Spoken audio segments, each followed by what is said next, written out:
So, question of the day, Mr. Travis. Hello, how are you? Well, thank you. You? I'm doing well. The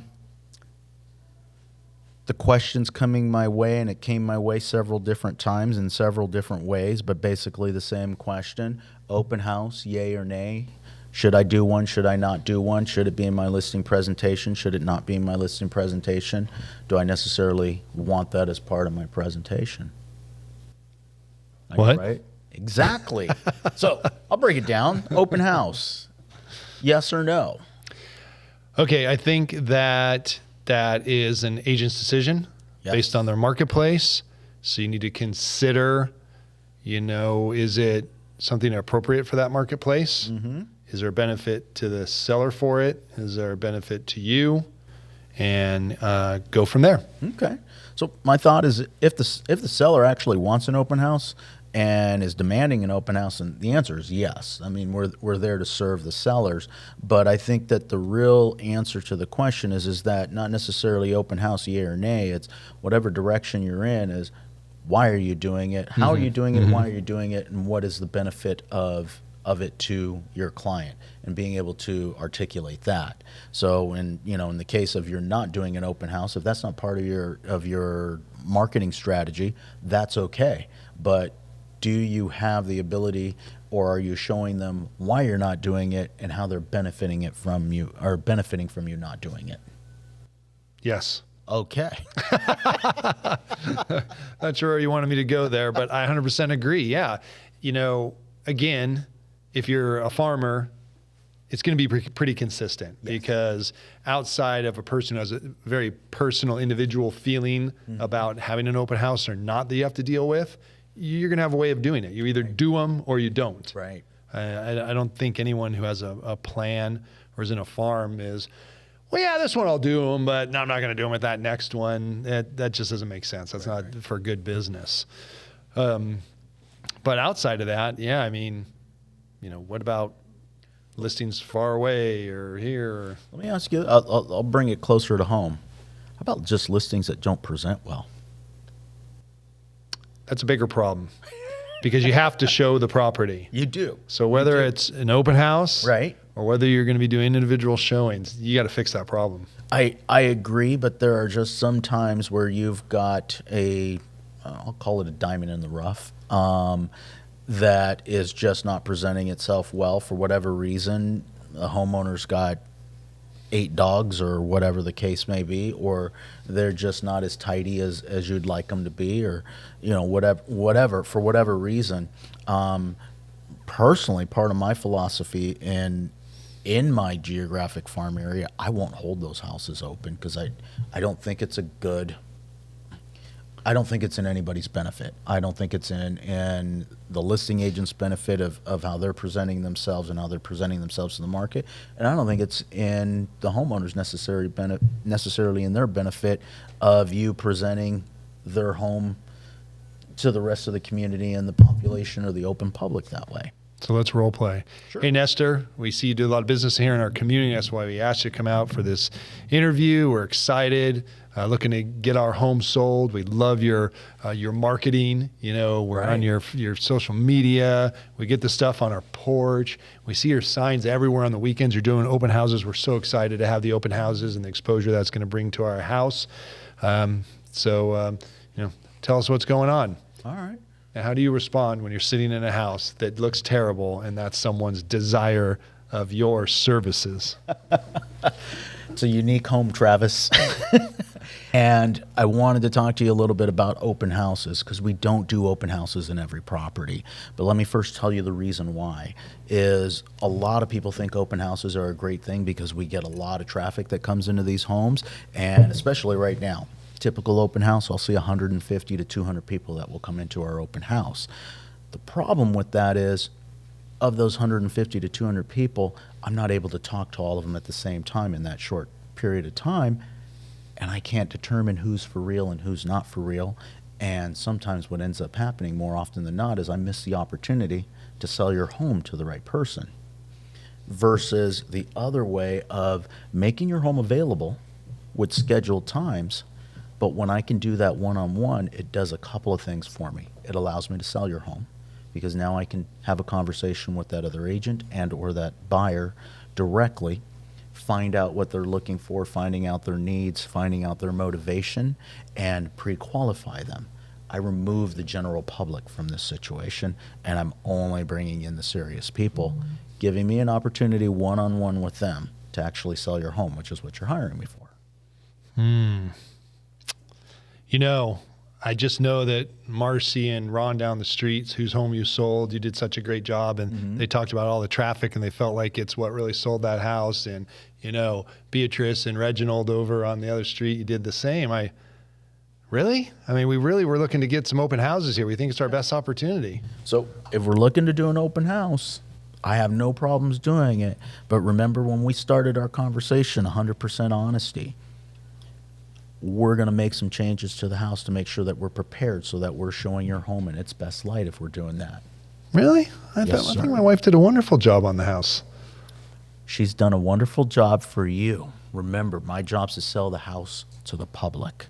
So unfortunately, I'm not selling you your own home. I'm selling the house. And remember, you're hiring me to make sure that I get you the most money for this house. So in order to get you the most money, what I've got to do is I've got to make sure that your home presents at its best to the people that are coming in that want to buy your home. Does that make sense? Is this in reference to the tiki bar in our very modern kitchen? Okay, that was very good, Nestor. If we're being real, the oak toilet seat covers too. Yeah. But we love the outdoors. I totally get it. I'm looking for someone to be offended, and you sidestepped that pretty well. Thank you. That was strong. You were very strong on that, as opposed to just saying, okay, fine, we'll do it. Right. Because I'm sure it comes to that at some point. Sometimes it does, but, you know, as an agent, we don't want to put ourselves in that position. And, you know, it's not a saying no. If you definitely want to do an open house, it's fine, but we're going to have to do it right. And, you know, that could be another approach. Okay, we're going to do this. Or how about that? Yeah. You could have said, well, I mean, you didn't need to change anything you said, but it's just dawning on me now, is like, well, Mr. Seller, what you didn't see, most people didn't see, and it's intentional, is the work we did to get those homes show ready. There you go. And it doesn't have anything to do with, you know, what you have in the house or what your tastes are. Nobody lives like an open home is supposed to show. Correct. And that way it's kind of vague. That's a great example. And then if you've got before and afters in your marketing presentation, there you go. Especially that house, if you happen to have that house, here's what it looked like before. Here's an example of what it was before with the open house and what it was at the open house and what we did. So yeah, absolutely. And you know, again, all these things, there's a lot of different layers in there, because part of the conversation is, are you willing to do the things we want to get done to? How many times have you heard, oh yeah, and then they just disappear on you? Oh boy, here we go. It's going to cost how much? So.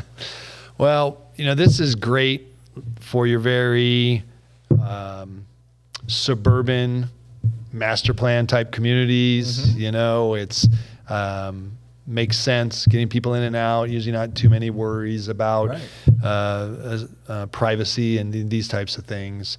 And then you flip over to the ultra luxury or the luxury, where people might have more of an issue with that. Even that great point. Vacant versus not vacant. You know, a vacant home that's staged, that looks like it's not vacant, there's very little concern regardless of the size of the home for me or the price of the home when people are walking through, whether or not something's going to disappear. But I got to be honest, in somebody else's home, that is something else, you know, something that we do have to take into consideration, and especially in that luxury market. Why more so in the luxury market? It's easier. There's 100 people that are sitting in that house. You know, you got 3,000, 4,000, 5,000 plus square feet in a property. You can't keep eyeballs on every single corner of the house and where people are going and what they're doing. And you know it as well as I do. People open stuff. That dresser doesn't come with the house. Yet you see it all the time. Why are you opening the dresser? It doesn't come with the house, you know. Refrigerator that's a standalone. It's not coming with the house. Why do you need to know what's inside the refrigerator? but we see it all the time. Curiosity. It is. I think it's just habit. We can't help it, so we do it. But yeah, that's a concern. So how do we want to handle it? Do I want the general public coming into my home? I think that's a lot of people don't give that part of it enough thought of, hey, okay, 150, 200 people are coming into my home. How many of them are actual potential buyers? How many of them wipe their feet on the way in? Whole different podcast. But yeah. Yeah, absolutely. So to control that, and then this may sound backhanded, but its reality is, well, little bit. Controlled showings, right? Right. You get a little bit of information ahead of time, so you don't feel like you're wasting your time. And you get the opportunity to really sell what the property has to offer that may not be so obvious to a lot of people. And if there are buyers that are unrepresented, fantastic opportunity. Okay, you ready? I'm going to go ahead and say it. Go for it. You've got buyers that are represented, but just horribly, and we've all seen it. And you don't do anything. You don't sell them.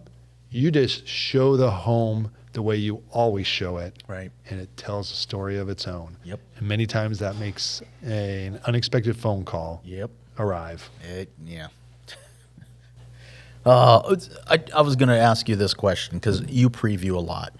So when you walk into a home and there's a lot of people, actually, there was a preview a few weeks ago. We were talking about it and drove up, and there was a line outside the house for the preview over in College Park? Yes, thank you. And there was a line outside. I don't know if you went into that property or not. No, I don't wait in lines. Okay. So my point being is, if you left that property, how much would you have missed? If you were an actual potential buyer in that situation, looking at that home with all of the people that were there, how much of the actual home would you have actually missed? 85%. Probably. I agree. You're going to walk out and go home. What was this? Yeah. What was that? What was because of all that. You're trying to look and you're like, get out of my way. Okay, you're distracted. Oh my God, honey, did you see that guy over there? Yeah. What the heck does that have to do with this property and viewing it? Right. But when it gets that crowded, it's exactly very hard to get a decent look. So, circling all the way back. Yes, let's do it. Open houses are fantastic, and I think that they're a great part of your marketing plan and can be very effective. My only point is that if that's not part of your plan, you need to have a how and a why and what it is that you're doing and how you're bringing value to that client. Yes. To not necessarily offset not having an open house, but to offset the other agent that went in there for the same listing presentation and said, oh, I do open houses, and they said they don't. You want to make sure that you're able to handle that. Yeah. I think you need a plan. So again, based on where you're doing business, what it's called for, based on, whatever, gated, not gated, whatever it might be, that you have a plan. Right. And that's your goal. But when you walk in, you better be prepared right. to answer to the opposing view, yes or no to the open house. Right. And present it strong. And even as, we're not talking about it right now, but in Jordan Cohen's book, Agent's Edge, he says, and sometimes you just got to do the open house. Yep. So he even admits as much, is as strong as he is and how prepared he is. There's times when you got to make that decision. Sometimes you just got to do it. Correct. Or not do it, depending on what the circumstances are. Absolutely. But yeah, having a plan, going in there, being able to sell why you think it's the best plan, being able to defend it, but in the end, if necessary, being prepared to make that decision about doing the opposite just because you're being pushed so hard and someone's going to be aggressive about it. All right. And he put me on the spot. I don't know if you guys saw that in the whole role play thing. That was fantastic. I think that we're going to, when you see the videos and it shows you the view, I think right when that comes up, the views are going to go like this. All right. Well, we'll see. But yeah, I was put on the spot there. But anyway. You did great. Would love to hear your feedback. Thank you. Would love to hear your feedback and comments on what your thoughts are. Open house, no open house. And if so, why or why not? And any questions, please feel free to let us know. Absolutely. Take care, everybody.